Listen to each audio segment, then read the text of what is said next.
Assalamualaikum warahmatullahi wabarakatuh. Anak-anak, di kesempatan kali ini kita akan mempelajari sel elektrolisis. Seperti kita ketahui, elektrokimia itu ada dua, sel Volta atau sel Galvani, dan sel elektrolisis. Apa itu sel elektrolisis? Sel elektrolisis adalah reaksi kimia yang memerlukan energi listrik. Contohnya penyepuan logam tembaga dengan emas. Marilah kita perhatikan gambar ini. Ini ada aki, ini batangan emas yang dicelupkan pada elektrolit, ini tembaga yang dicelupkan pada elektrolit.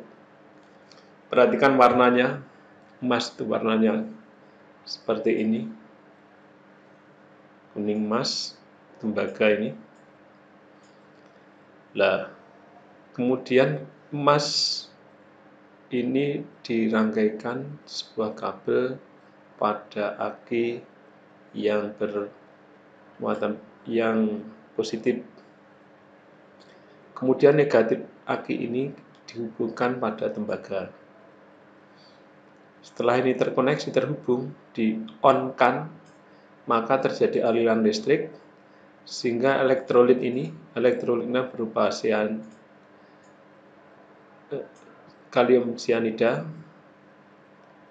atau potasium sianida, istilahnya potas, yang dilarutkan dalam air. Dibiarkan aja, maka emas nanti akan melapisi tembaga ini.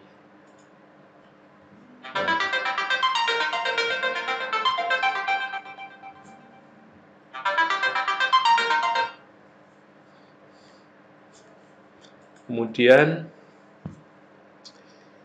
pada sel elektrolisis ini ada dua elektroda, yang pertama katoda, yang kedua anoda.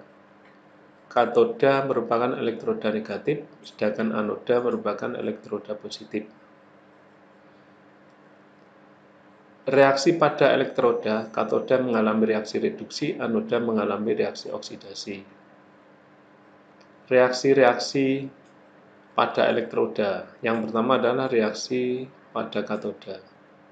Kation atau ion-ion positif mengalami reduksi, contohnya Zn2+ menjadi Zn. Catatan: kation golongan 1A Li, Nk, Na, K, Rb, Cs. Kemudian golongan 2A Be, Mg, Ca, Sr, Da, Ra. Ion Al dan ion Mn dalam bentuk larutan tidak dapat mengalami reduksi. Yang mengalami reduksi adalah air dengan reaksi sebagai berikut. Tetapi kation-kation golongan 1A, golongan 1A di atas tadi, dalam bentuk lelehan atau leburan, lambangnya L, dapat mengalami reduksi. Contoh kation Mg2+,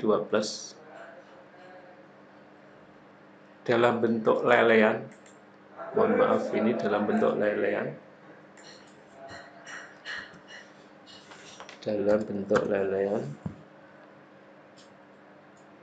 menghasilkan Mg, endapan magnesium.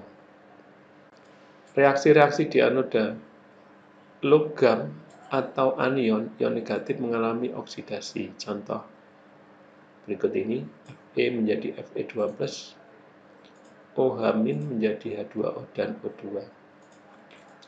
Anoda ada dua jenis, anoda inet, contohnya karbon C, platina Pt, dan emas Au.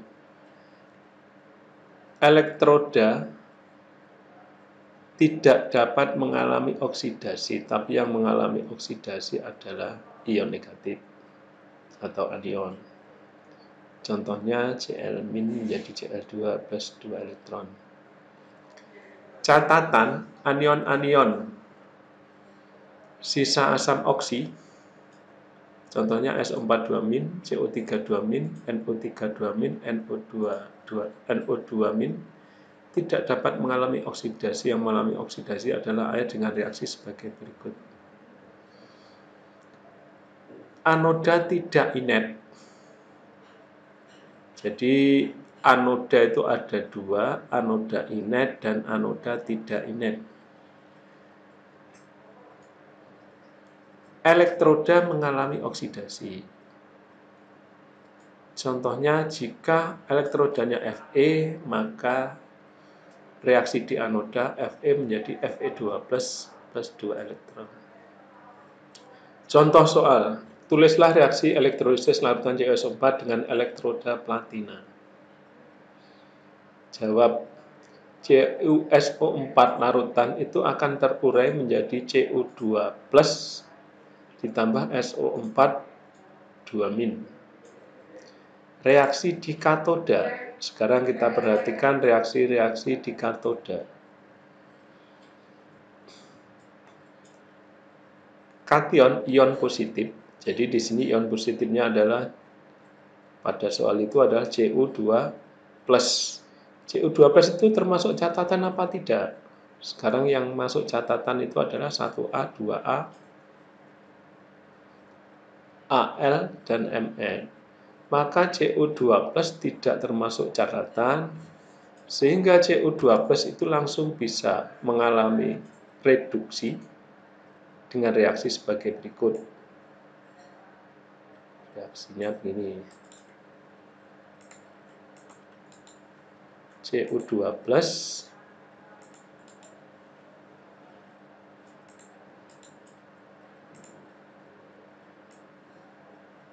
menghasilkan endapan Cu.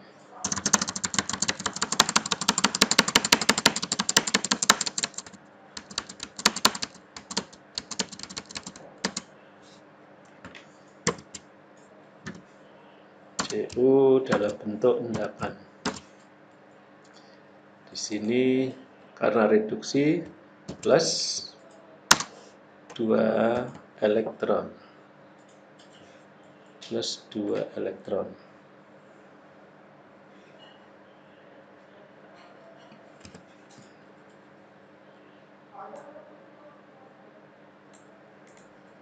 Ini adalah reaksi di katoda. Kemudian reaksi di anoda.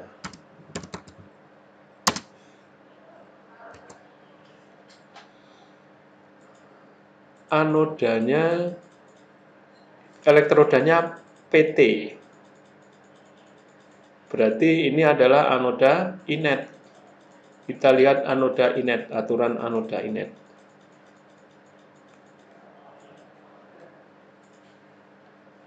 Anoda inet. Elektroda tidak mengalami oksidasi. Jadi PT tidak mengalami oksidasi.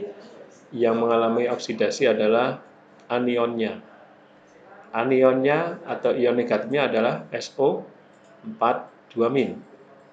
Perhatikan. SO4 2-. Ini termasuk SO4 2- termasuk catatan. Karena anionnya berupa SO4 2-, maka tidak mengalami oksidasi. Yang mengalami oksidasi apa? Yang mengalami oksidasi adalah air. Reaksinya seperti ini. Maka reaksi pada anoda langsung ditulis seperti ini.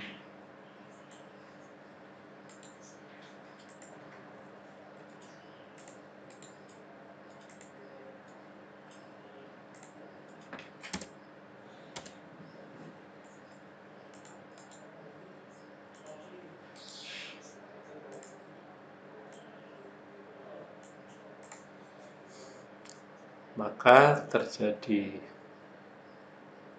anoda, reaksinya seperti ini, di katoda seperti ini. Demikian jawabannya. Terima kasih. Mudah-mudahan kalian dapat memahami apa yang saya sampaikan tadi dan bisa melaksanakan soal-soal elektrolisis. Terima kasih. Assalamualaikum warahmatullahi wabarakatuh.